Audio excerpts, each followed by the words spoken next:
Hello बच्चों, कैसे हैं आप सभी? अच्छे से हैं? चलिए, स्वस्थ रहें, मस्त रहें और पढ़ाई में भी जबरदस्त रहें।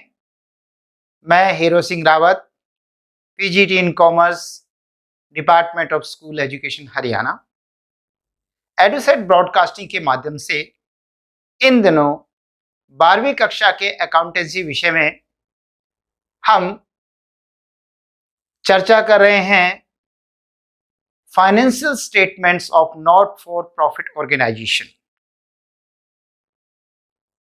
लाभ न कमाने वाली संस्थाओं के वित्तीय विवरण। इस संबंध में हमारा ये 5वां लेक्चर है। इससे पूर्व लेक्चर 4 में हमने ट्रीटमेंट ऑफ स्पेसिफिक फंड किया।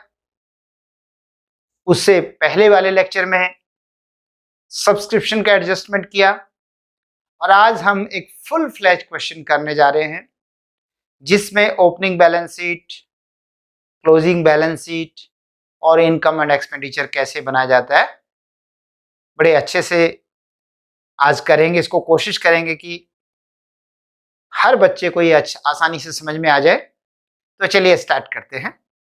एक उदाहरण है, example 1, from the following is the receipts and payment account of Azad Club Hisar for the year ending 31st March 2020। Receipts दे रखी हैं। रिसीप्ट्स में देखिए ओपनिंग बैलेंस, फिर चंदा, legacy, interest, donation, donation for building fund, match fund और miscellaneous history. इन रास्तों से हमारे पास पैसा आया है और गया किन रास्तों से है, किन पॉइंट, किन आइटम्स में गया है? Rent, salary, match expenses, cost of building construction, सन्डी expenses, sports equipment, newspapers, payment of honorarium. इस तरह से इन मदों में हमारा पैसा चला गया और जाने के बाद भी लास्ट में जो बैलेंस सीडी बचा हुआ है 7,50,000 रुपये। तो 7,50,000 हमारा उसके बावजूद भी कैश बैलेंस है। तो ये था हमारा रिसीप्ट्स एंड पेमेंट अकाउंट। उससे आगे एडजस्टमेंट है। नीचे एडजस्टमेंट दे रखी हैं, कुछ सब्सक्रिप्शन से संबंधित, सैलरी से संबंधित है और कुछ और अन्य बातें हैं। उन्हें मैं एक एक करके समझाऊंगा। पहले स्टार्ट करते हैं कि क्वेश्चन कैसे किया जाता है। बच्चों, क्वेश्चन कैसे किया जाता है ये बहुत जरूरी है क्योंकि समय पर पूरा करना आवश्यक है और समय की बचत कैसे होती है वो बातें मैं आपको समझाता चलूंगा। सबसे पहले नीचे से एडजस्टमेंट पढ़ के जिस से संबंधित हो उन पे नोट कर लीजिए। जैसे नीचे जो लिखा हुआ है, subscription outstanding on 31st March 2019 were this and 31st March 2020 were this, यानी ये चंदे से संबंधित पॉइंट है। तो ये चंदे पर डॉट लगा लीजिएगा या निशानी रख लीजिएगा कि हाँ ये चंदे से संबंधित है। सैलरीज आउटस्टैंडिंग, ये सैलरी से संबंधित है। आगे अगला पैरा है, on 31st March the club had building worth this, furniture this and sports equipment valued at ₹12 lakh. तो इस प्रकार से कई बातें हैं। तो मेन पॉइंट, और एक नीचे पैरे में भी है कि डेप्रिसिएशन लगाना है। इस चार्ज 10% होने fixed assets and sports material. चलिए स्टार्ट करते हैं। सबसे पहले रिसिप्ट एंड पेमेंट को देखिए। रिसिप्ट्स एंड पेमेंट में सबसे पहले रिसिप्ट साइड में लिखा है टू बैलेंस सीडी और बीडी ऑन 1 अप्रैल। 1 तारीख को यानी इस वर्ष की शुरुआत में 1 लाख रुपए पिछले वर्ष से कैश आया था। कहां से आया था? पिछले वर्ष। पिछले वर्ष भी तो नॉन प्रॉफिट ऑर्गेनाइजेशन ने काम किया होगा, उसमें उनके पास 1 लाख कैश था। जैसे इस साल हमारे अंत में कैश कितना है? 7.5 लाख रुपए। ऐसे ही पिछले साल 1 लाख था। तो जो पिछले साल 1 लाख कैश था वो कहां से आया? पिछले वर्ष के खातों से, है कि नहीं? तो पिछले वर्ष की जो बैलेंस शीट है, जो 1 अप्रैल को बैलेंस शीट बन रही है, उससे पहले की तारीख क्या आती है? 31 मार्च। तो यानी पिछले वर्ष की लास्ट डेट या इस वर्ष की शुरुआत, इसीलिए इसका नाम ओपनिंग बैलेंस शीट लिख दिया। ओके बच्चे, तो इसमें क्या है कि सबसे पहले यहां पर लिखेंगे कैश इन हैंड, ये एसेट्स हो गई और ये लायबिलिटीज।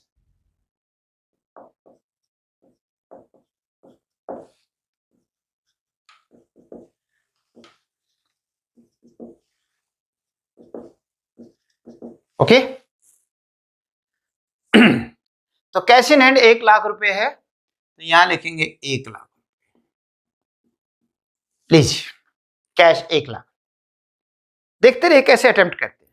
थोड़ा मुझे समय ज्यादा लगेगा क्योंकि मैं आपको समझा रहा हूं, लेकिन जैसे जैसे प्रैक्टिस करते जाओगे आपकी स्पीड बढ़ जाएगी और आप पहले जितने मिनट में कर सकते हो अगली बार उससे कम और काफी कम आ जाओगे। तो सबसे पहले मैंने ओपनिंग कैश लिख लिया ओपनिंग बैलेंस शीट में।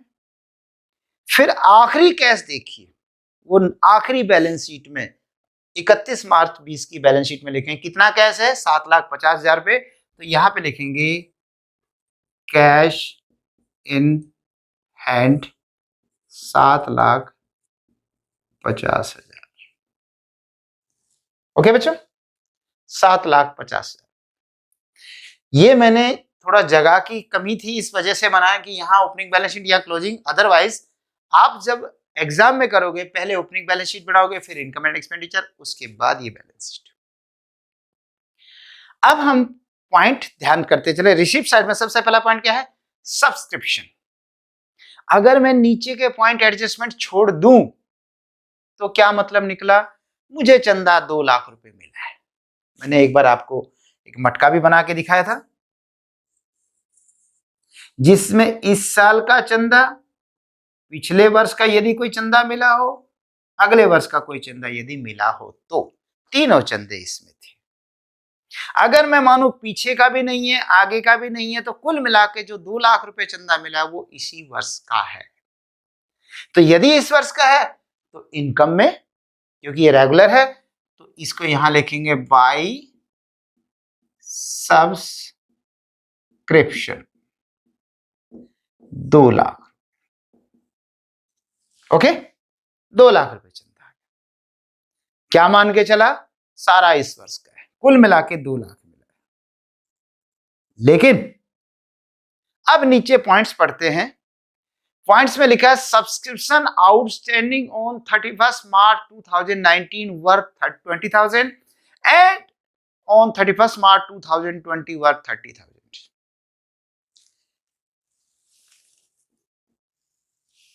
ये 1 अप्रैल 2019 और 31 मार्च 2020 चंदा यहां पर तो आउटस्टैंडिंग था 30,000 और यहां पर था 20,000। वर्ष के शुरू में 20,000 चंदा बाकी था। मिलना बाकी था या पे करना बाकी था? मिलना बाकी था। पहले बाकी था पिछले साल। बताइए, जो पिछले साल 20,000 बाकी था वो पिछली बैलेंस शीट में कहां रहा होगा?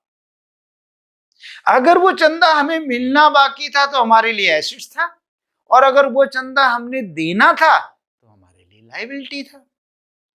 क्योंकि पिछले साल चंदा बाकी था, इसका मतलब मिलना बाकी था, इसलिए पिछली बैलेंस शीट में आउटस्टैंडिंग सब्सक्रिप्शन, मैं शॉर्ट में लिख रहा हूं SUBS, आप पूरा लिख लीजिएगा।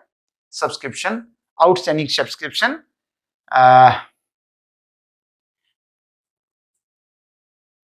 2019-20 का 19-20 का चंदा बाकी था। कितना बाकी था? 20,000। तो पिछली बैलेंस शीट में जगह मिल गई इसको, 20,000 कहां लिख दिया? पिछली। जो चंदा यहां पर बाकी था मिलना वो इस वर्ष में क्या हुआ होगा? बताइए इस वर्ष के अंदर क्या हुआ होगा? मिल गया होगा। क्या हुआ होगा? मिल गया होगा। मिल गया तो इसका मतलब ये जो टोटल है इसमें पिछले 20,000 चंदे के हैं। 20,000 जो पीछे मिलने थे वो मिल गए होंगे, तो इसमें ही है 2 लाख में। तो ये जो 2 लाख चंदा है ये केवल इस वर्ष का नहीं, इसमें 20,000 पिछले भी है।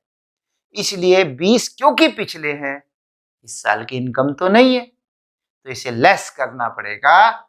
लेस आउटस्टैंडिंग फॉर 2019-20 20,000 और 1,80,000 चंदा रह जाएगा।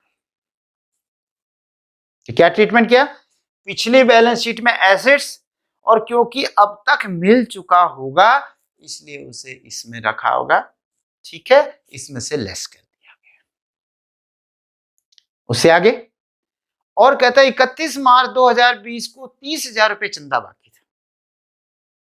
तो 30,000 बाकी था, तो ये 30,000 किस वर्ष का? इस वर्ष का है ना। क्या मिल गया?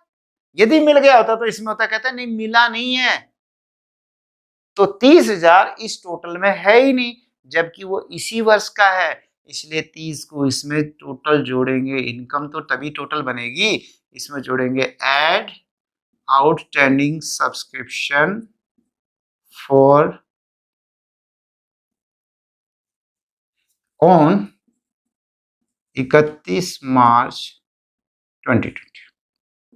तो लीजिए 2,10,000 हो। बताइए क्लियर है? और अब ये बताइए 30,000 रुपए चंदा मिल चुका या मिलना बाकी है? दे दिया या देना बाकी है? 4 बातों में से एक बात हो, या तो चंदा ये मिलना बाकी है या मिल गया, या ये देना बाकी है या दे दिया। चंदा मिलना बाकी है 30,000, यानी कुछ व्यक्तियों ने कहा दे देंगे बाद में, अभी नहीं दिया, तो हमने टोटल इनकम में तो जोड़ दिया। लेकिन क्योंकि अभी ये मिलना बाकी है इसलिए नई बैलेंस शीट में आउटस्टैंडिंग सब्सक्रिप्शन 31 मार्च 20 को 30,000 रुपये यहां लिख दिया जाए। किस? ठीक है, अब आगे चले। आगे पॉइंट है लेगेसी, वसीयतनामे से प्राप्त राशि। वसीयत बताया था ना, कभी कोई व्यक्ति खुशी से कोई एक वसीयत लिख जाता है कि मेरे मरने के बाद मेरी संपत्ति में से इतना प्रतिशत इस धर्मशाला को, इस मंदिर को, इस संस्था को, इस क्लब को, जिसको भी चाहे दे सकते। तो लेगेसी 3 लाख रुपए। क्या ये रूटीन में मिलेगी?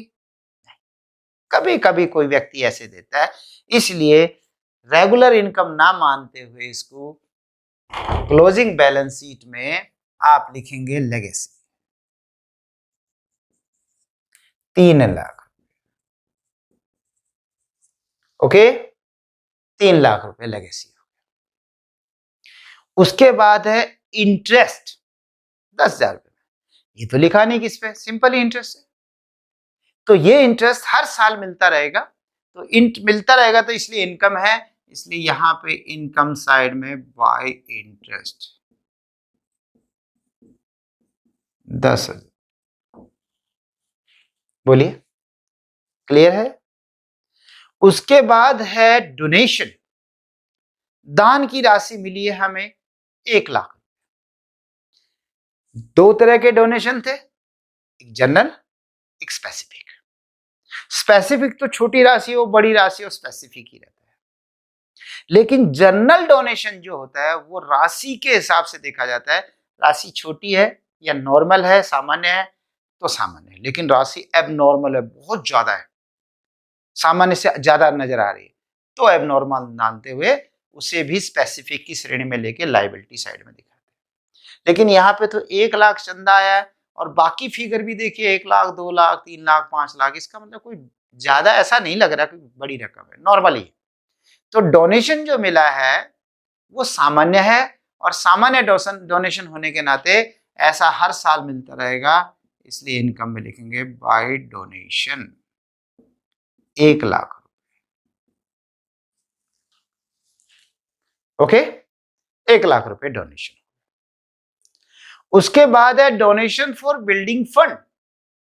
ये तो स्पेशल हो गया, स्पेसिफिक हो गया। तो डोनेशन फॉर बिल्डिंग फंड को यहां लायबिलिटी साइड में लिखेंगे डोनेशन फॉर बिल्डिंग फंड 5,00,000। 5,00,000 रुपए स्पेसिफिक डोनेशन आ गया। ठीक है बच्चे, आगे लिखा है मैच फंड। तो थोड़ी सी दूरी से, क्योंकि इस पे कुछ एडजस्टमेंट करने होंगे, थोड़ी दूरी के बाद हम यहां पर मैच फंड भी लिख देते हैं। मैच फंड कितना है भाई? मैच फंड है 2,00,000 रुपए। ओके, 2,00,000 रुपए मैच फंड है। उसके बाद है बच्चों मिसलेनियस रिसिप्ट 50,000 रुपए, छोटी मोटी प्राप्ति, विविध प्राप्ति। तो ये तो हर साल मिलती रहेगी, इसलिए इसको इनकम में लिखेंगे by miscellaneous receipt 50,000। Yes, clear हो गया। अब पेमेंट साइड में चलते हैं। पेमेंट में सबसे पहले है रेंट, 30,000 रुपए पे किया, खर्चा है टू रेंट 30,000। लीजिए 30,000 रुपए आपका रेंट। ओके, उसके बाद है सैलरीज, टू सैलरीज। लेकिन सैलरीज पे तो पॉइंट है ना, हमने पहले पढ़ा था कि सैलरी पर पॉइंट है। सैलरी पर पॉइंट है, पहले सैलरी कितनी दी? 70,000 रुपए। तो सैलरी को लिखेंगे 70,000। और अब सैलरी का पॉइंट पढ़ेंगे हम। सैलरी का पॉइंट देखिए बीच में है salaries outstanding on 31st March 2019 and on 31st March 2020 were 5,000 and 10,000 respectively। साल के शुरू में सैलरी 5,000 आउटस्टैंडिंग थी, आउटस्टैंडिंग सैलरी, और साल के अंत में 10,000 आउटस्टैंडिंग सैलरी थी। ठीक, इस वर्ष के शुरू में 5,000 रुपए सैलरी बकाया थी। ये मिलनी बकाया थी या देनी बकाया थी? सोचो, देनी बकाया थी। जो क्लब है उसके जो कर्मचारी हैं, माली है, क्लर्क है, कोई और मैनेजर है, उन सब की जो सैलरी है वो देनी बाकी थी। 5,000 रुपए सैलरी देनी बाकी थी। जब देनी ही बाकी थी, और वो भी इस वर्ष के शुरुआत में ही, तो ये तो पिछले वर्ष की है। तो मैं पिछले वर्ष की जो बैलेंस शीट बना रहा हूं उसमें कहां जगह मिलेगी इसको? लायबिलिटीज में। क्या लिखेंगे? Outstanding salary 5,000। ठीक है, सोच के बताओ, जो 5,000 सैलरी यहां बकाया थी वो इस वर्ष में क्या हुई होगी? मिल गई होगी या दे दी गई होगी? जो 5 यहां देना बाकी था वो वर्ष के दौरान पे कर दिया गया होगा, नॉर्मल कंडीशंस में, सामान्य परिस्थितियों में तो पे कर दिया होगा। तो जो टोटल 70,000 पे हुआ है, इसमें 5,000 पहले वाले भी पे हो गए होंगे, जबकि 5,000 इस वर्ष का खर्चा नहीं है। हमने 70,000 पे किया है, जिसमें इस वर्ष का भी पे है और कोई अगला भी पे किया है, तो और इस पिछला भी पे है, तो जो भी पे किया वो टोटल 70 है। तो 70 में हम लेस करेंगे जो पिछले साल के थे, आउटस्टैंडिंग ऑन 31 मार्च 2019, 5,000 लेस कर दिए, 65,000। ठीक है जी, कितने हो गए? 65,000। और इस वर्ष के कितने बाकी है? 10,000। तो जब इस वर्ष के 10,000 बाकी हैं, तो 10,000 रुपए जो इस साल की सैलरी है वो दे दी गई है या नहीं दी गई है? अभी नहीं दी, तो इसमें शामिल है या नहीं है? नहीं है। क्यों? जब दिया ही नहीं तो कहां से शामिल होगा, जबकि है खर्चा इसी वर्ष का। इसलिए इसमें ऐड करके टोटल बढ़ाएंगे, एड आउटस्टैंडिंग ऑन 31 मार्च 2020, 10,000 रुपये ये जोड़ दिया, तो आपका 65 और 10 75,000 रुपये। लीजिए, सैलरी आपकी 75,000 बनती है। और अब ये बताओ, 10,000 सैलरी देनी बाकी रह गई या मिलनी बाकी रह गई? 10,000 अभी सैलरी देना बाकी है, इसलिए नई बैलेंस शीट में लायबिलिटी में लिख देंगे यहाँ पे आउटस्टैंडिंग सैलरी 10,000। ठीक है जी, 10,000 रुपये आउटस्टैंडिंग सैलरी हमने लिख दिया, ये लिख दिया आउटस्टैंडिंग सैलरी 10,000। ठीक है बच्चों। अब उसके बाद अगला पॉइंट है मैच एक्सपेंसेस। मैच फंड था और अब मैच एक्सपेंसेस भी आ गए, क्योंकि मैच एक्सपेंसेस है 1.5 लाख रुपए और मैच फंड है मेरे पास 2 लाख। हाँ, ये लिखने से पहले उस वक्त दोनों को कंपेयर कर लेना चाहिए था कि कौन सा ज्यादा है। अगर बाय द एक्सपेंसेस ज्यादा होते तो यहां ना लिखकर मैं यहां लिखता, किसमें? एक्सपेंडिचर। लेकिन इस वक्त फंड ज्यादा है, मैच फंड ज्यादा है, तो मैच फंड 2 लाख है जबकि मैच एक्सपेंसेस 1.5 लाख है, तो इसमें लेस करेंगे, लेस मैच एक्सपेंसेस 1,50,000 और 50,000 रुपये आपका यहां पर मैच फंड रह जाएगा। ठीक है, ये 50,000 रुपये इसमें 1.5 लाख लेस करके 50,000। उससे अगला पॉइंट है cost of building construction. Building बनाने की लागत, यानी 3 लाख रुपए पेमेंट में लिखा, पेमेंट्स में। पेमेंट का मतलब है इस साल में पेमेंट किया है। तो जब इस साल में 3 लाख की पेमेंट की है, तो एक तो 3 लाख रुपए की बिल्डिंग बढ़ेगी यहां, और क्योंकि 3 लाख इस साल पे किया जबकि आपके पास बिल्डिंग फंड भी है, तो बिल्डिंग फंड में से भी लेस होगा।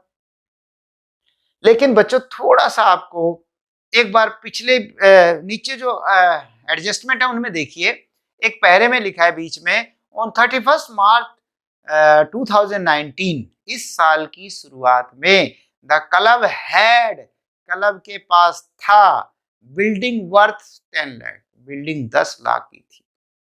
यहां पर इस तारीख को साल के शुरू में क्लब के पास 10 लाख की ऑलरेडी बिल्डिंग थी। इस साल नहीं खरीदी, पहले से थी बिल्डिंग। तो जब पहले से थी तो पिछली बैलेंस शीट में उसकी जगह मिलेगी। कैसे, क्या थी वो? एसेट्स थी, तो यहां पे लिख देंगे बिल्डिंग। कितना जी? 10 लाख। ठीक है। और क्या था?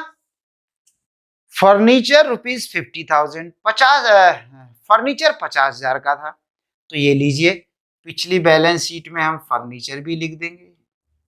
समझ में आ रहा है क्यों लिख रहे हैं पिछली बैलेंस शीट में? क्योंकि वो कहता है पहले से थे, तो हमने पिछली बैलेंस शीट में लिख दिया उनको। और क्या था? And sports equipment valued 1 lakh, और 1 लाख के स्पोर्ट्स इक्विपमेंट थे, क्योंकि क्लब है तो उनके पास खेलने का सामान 1 लाख रुपए का था।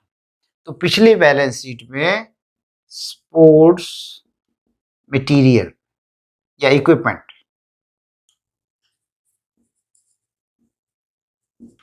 इक्विपमेंट्स 1 लाख रुपए के थे।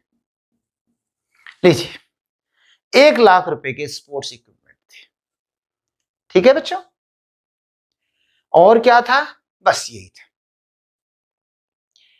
ठीक। अब एक तो डेप्रिसिएशन लगाने को कह रहा है, बाकी पॉइंट ठीक है। चलिए अब हम दोबारा रिसीप्ट एंड पेमेंट में देखते हैं कि रिसीप्ट एंड पेमेंट में लिखा है cost of building construction 3 lakh. मुझे यहां पर 3 लाख की बिल्डिंग लिखनी है, लेकिन एक बात बताओ, 3 लाख की तो अब खरीदी ना, या अब बनाई। जब उसको जगह मिल रही है तो जो चीज आपके पास पहले से पड़ी है, क्या उसको जगह नहीं मिलेगी? सोचिए, मिलेगी ना। देखिए, जो बिल्डिंग पिछली बैलेंस शीट में थी वो आगे भी जाएगी, बशर्ते वो बिक ना गई हो, खत्म ना हो गई हो। और अगर और जुड़ी है तो प्लस होके जाएगी, कुछ बिकी है तो कम होके जाएगी, बिल्कुल बिक गई है तो खत्म हो जाएगी। तो क्योंकि क्वेश्चन में ऐसा कुछ नहीं लिखा बिकी, अगर बिकी होती तो पैसा आता, रिसिप्ट साइड में होता, रिसिप्ट साइड में तो है ही नहीं कुछ। हाँ, पेमेंट साइड में जरूर आपने 3 लाख की कॉस्ट ऑफ कंस्ट्रक्शन दी है, तो वो तो एक किस्म का एडिशन हो गया। तो 10 लाख की बिल्डिंग पिछली बैलेंस शीट से नई बैलेंस शीट में आ जाएगी। बिल्डिंग 10 लाख रुपए और plus addition during the year. वर्ष के दौरान आपने जो और जोड़ दिया, कितने की जोड़ दी? 3 लाख की। तो आपकी 13 लाख की बिल्डिंग हो गई, 10 लाख की नहीं रही, 3 लाख की प्लस होगी, 13 की हो गई। ठीक है। और मैंने बताया था क्योंकि हमारे पास बिल्डिंग फंड कितना पड़ा है? 5 लाख, और हमने उसमें से 3 लाख तो कंस्ट्रक्शन में लगा ही दिया, तो इतना हमारा यहां से कम हो जाना चाहिए। लेस ट्रांसफर्ड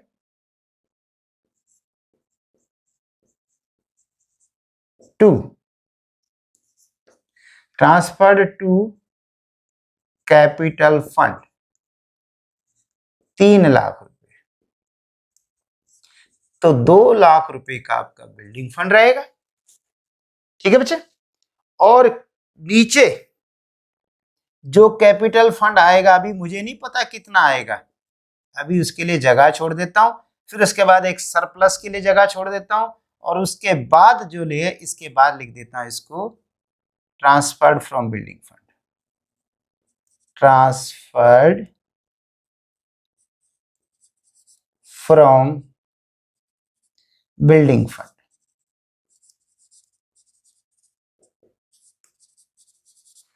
ठीक है, क्या दिख पा रहा है? ये शायद दिक्कत आ रही है थोड़ी सी देखने में। Transferred from building fund 3 lakh रुपए।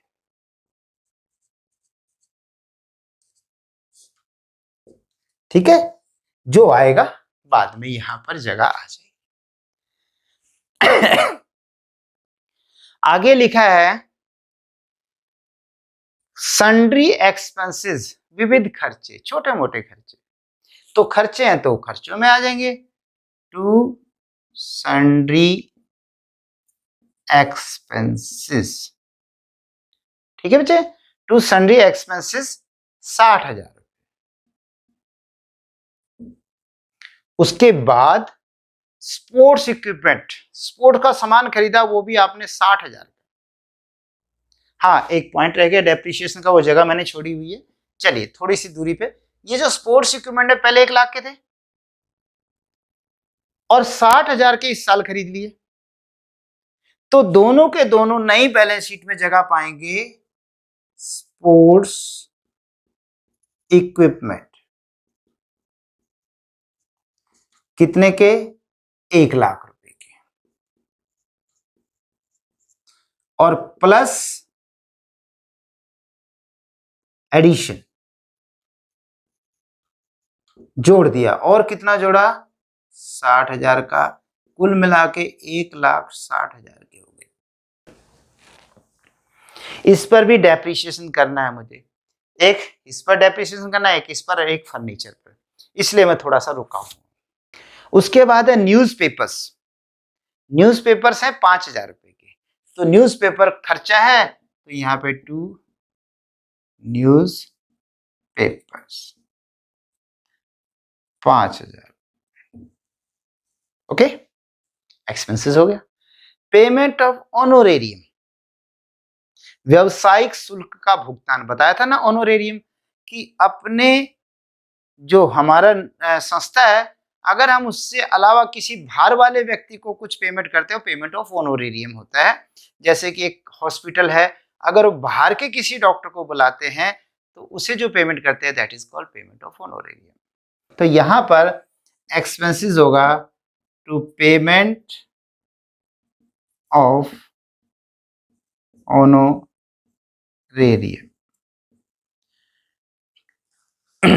ठीक है, पेमेंट ऑफ ऑनोरेरियम 45,000। लीजिए, ये भी हो गया। सब रिसीप्ट और पेमेंट सब लिख दी। अब नीचे वर्किंग नोट में देखते हैं।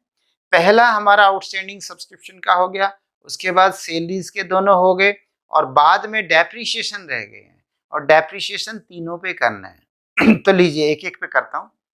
बिल्डिंग जो मेरी पहले 10 लाख की थी, ठीक है, और साथ में 3 लाख की बिल्डिंग मेरी और बढ़ गई, तो बताइए जब मैं डेप्रीशिएशन करूंगा तो 10 लाख की बिल्डिंग घिसेगी या कुल 13 लाख की सारी बिल्डिंग घिसेगी? सारी। हाँ, अगर ये बिल्डिंग बाद में बिल्कुल लास्ट डेट को बनी होती तो नहीं होता। अगर 6 महीने पहले बनी होती तो 6 महीने का डेप्रिसिएशन लगता, 9 महीने पहले होती तो 9 महीने का। लेकिन ये तो शुरू से है, जब इसमें कुछ नहीं लिखा तो शुरू से मान लेते हैं, तो शुरू से मान लेते हैं तो 3 लाख रुपए की बिल्डिंग पे भी डेप्रिसिएशन लगेगा। तो टोटल डेप्रिसिएशन जो लगेगा यहाँ पर less depreciation at the rate of 10%, तो 1,30,000 रुपए का डेप्रिसिएशन लगेगा, तो 11,70,000 रुपए बचेगा। यस, और जब 1,30,000 का डेप्रिसिएशन लगा तो 1,30,000 का नुकसान नहीं हुआ, खर्चा नहीं हुआ। तो यहां इस साइड में जहां पर ये एक्सपेंसिव साइड है, यहां लिखेंगे टू डेप्रिसिएशन ऑन बिल्डिंग 1,30,000। ठीक है, 1,30,000 का मैंने डेप्रिसिएशन लगा। दूसरा किस पे लगाना था? दूसरा लगाना था स्पोर्ट्स मटेरियल पे, इक्विपमेंट पे। तो टोटल 1 लाख के इक्विपमेंट पहले से हैं, 60,000 के बाद में। ये 60,000 वाला जो है बीच में जुड़ता है, उसका थोड़ा ध्यान रखना। अगर उस पर डेट लिखी है तो 1 लाख पे तो पूरे साल का लगेगा, और जो 60,000 के हैं उस पर डिपेंड करता है वो कितने दिन पहले खरीदा गया। अब इन क्वेश्चनों में मैं मान के चल रहा हूं कि शुरू में ले लिए होंगे, हालांकि मानने को तो आप लास्ट डेट भी मान सकते हो। तो चलिए हमने शुरू मान लिया कि मान के चलते शुरू में ले लिया, और अपनी बात को एक्सप्लेन करने के लिए आप नीचे वर्किंग नोट का यूज कर सकते हैं। तो यहां पर करेंगे लेस डेप्रीशिएशन, तो 16,000 इसका लेस होगा, तो 1,44,000। हाँ, 1,44,000। 1,44,000 रुपये आपका यहाँ पर स्पोर्ट्स इक्विपमेंट बच जाएगा। ठीक है बच्चा, और 16,000 डेप्रीशिएशन है, वो यहाँ पर जो डेप्रीशिएशन ऑन, आपको पता होगा प्लस 1 में सिखाया गया है कि जितने भी डेप्रीशिएशन लगते हैं वो सारे इकट्ठे एक जगह किए जाते हैं, अलग अलग जगह नहीं लिखते। तो depreciation on building, depreciation on sports equipment 16,000। ठीक, और एक और चीज थी, क्योंकि उसने कहा था फिक्स्ड एसेट्स पे, तो मैं पिछली बैलेंस शीट में देखूं तो मेरी बिल्डिंग भी फिक्स्ड एसेट्स थी, फर्नीचर भी फिक्स्ड एसेट्स था, स्पोर्ट्स पे तो लग ही गया है। तो यहां पर फर्नीचर पर आपको और करना है, तो नई बैलेंस शीट में यहां पर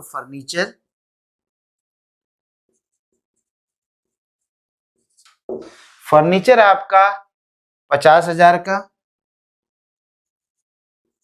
लेस डेप्रीशिएशन 5,000 रुपये इस पे लेस होगा, 45,000 का, ये 45,000। ठीक है, ओके, ये दिख गया होगा। चलिए, अब 5,000 रुपये फर्नीचर का डेप्रीशिएशन आ जाएगा।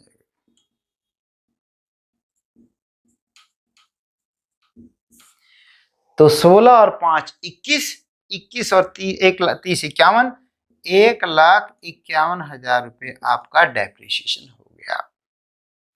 ठीक है बच्चों, मेरे सारे पॉइंट्स हो गए। अब मुझे क्या करना है, सबसे पहले पिछली बैलेंस शीट को बंद करेंगे, इसका टोटल कीजिए। टोटल हो गया 10 और 11, 11 और 1 12 लाख, 12,50,000 और 20 12,70,000। ठीक है, 12,70,000 रुपये हो गया, 12,70,000 हो गया। अब उसके बाद इधर भी टोटल 12,70,000 करेंगे। 12,70 में से जब 5 लाख गया 5,000, तो 12,65,000 रुपये का फर्क है। तो 12,65,000, इसे कहेंगे हम कैपिटल फंड। कैपिटल फंड, और ब्रैकेट में लिखेंगे बैलेंसिंग फिगर। 12,65,000 का बैलेंसिंग फिगर। बैलेंसिंग फिगर जरूर लिखना, क्योंकि ये उसने दिया नहीं है, हमने टोटल करके और दोनों साइड का फर्क करके लिख दिया है। तो ये कैपिटल फंड जो मैं इंतजार कर रहा था आ गया मेरा, नई बैलेंस शीट में जाएगा 12,65,000। ठीक है, आ गया 12,65,000 अपनी जगह पर। अब इसका टोटल करेंगे, इसमें दोनों साइड का देखेंगे कि किसका जोड़ ज्यादा है।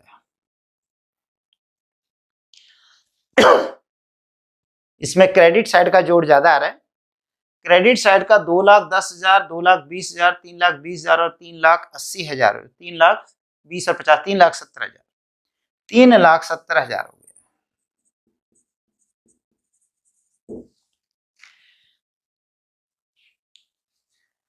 3,70,000 यहां लिखेंगे, और 370 में से जब इन रकमों को घटाएंगे तो ये बन रहा है, लेस करने के बाद आपका 14,000 रुपए का डिफरेंस है। तो 14,000 रुपए को लिखेंगे टू एक्सेस ऑफ, कौन सी चीज ज्यादा है, इनकम ज्यादा है या एक्सपेंडिचर ज्यादा है? इनकम ज्यादा है। Excess of income over expenditure, और ब्रैकेट में लिखेंगे दैट इज सरप्लस। क्या है ये? सरप्लस। Okay, surplus. तो ये प्रॉफिट हो गया। अगर हम ऑर्गेनाइजेशंस होती, बिजनेस होती, तो नेट प्रॉफिट लिख देते, और क्योंकि ये गैर व्यापारिक संस्था है तो नेट प्रॉफिट तो वर्ड लिखती नहीं, उसकी जगह सरप्लस या डेफिशिएट वर्ड का यूज करती है। तो ये हमारे लिए सरप्लस है। याद करो, जब हम बिजनेस ऑर्गेनाइजेशन के फाइनल खाते बनाते थे तो नेट प्रॉफिट को कैपिटल में जोड़ते थे, यहां पर भी इसे कैपिटल में जोड़ा जाएगा। जो कैपिटल फंड है उसमें लिखेंगे ऐड सरप्लस, ऐड सरप्लस 14,000। ठीक है, 12,65,000 में 14,000 जोड़े, ये हो गया आपका 9, 7, 12,79,000, और उसमें 3 लाख रुपए ऐड ट्रांसफर हो गए, तो 12 3 15,79,000 हो गया। 15,79,000। ठीक है भाई, 15,79,000 हो गया। और थोड़ा सा नीचे कर देते हैं, ये भी बंद हो गया, ये हो गया। अब क्लोजिंग बैलेंस शीट को बंद करने से पहले एक बात का ध्यान रखना है, जो ओपनिंग बैलेंस शीट है उसमें कोई एसिड्स या लायबिलिटी ना बच गई हो जो आगे आती हो। अगर कोई एसिड्स और लायबिलिटी है तो उसे आगे लाना है, लेकिन कुछ ऐसी एसिड्स और लायबिलिटी हैं जो आखिरी तक नहीं पहुंचती, खत्म हो जाती हैं। वो कौन सी होती हैं? कोई आउटस्टैंडिंग है, एक्रूड है, प्रीपेड है, इन सब को आगे नहीं लाया जाता। और एक ओपनिंग कैश और ओपनिंग बैंक बैलेंस या फिक्स्ड एफडी होता है, जो ओपनिंग एफडी वगैरह, उनको आगे नहीं लाते। Closing cash, closing bank, closing FD वगैरह अपने आप इसमें नई बैलेंस शीट में जगह पा जाती है। ठीक है, तो कैश को आगे नहीं लाना क्योंकि उसकी जगह नया कैश आ गया। आउटस्टैंडिंग सब्सक्रिप्शन, प्रीपेड, एक्रूड, मैंने बताया ये नहीं लाते क्योंकि ये बीच में ही समाप्त हो जाते हैं।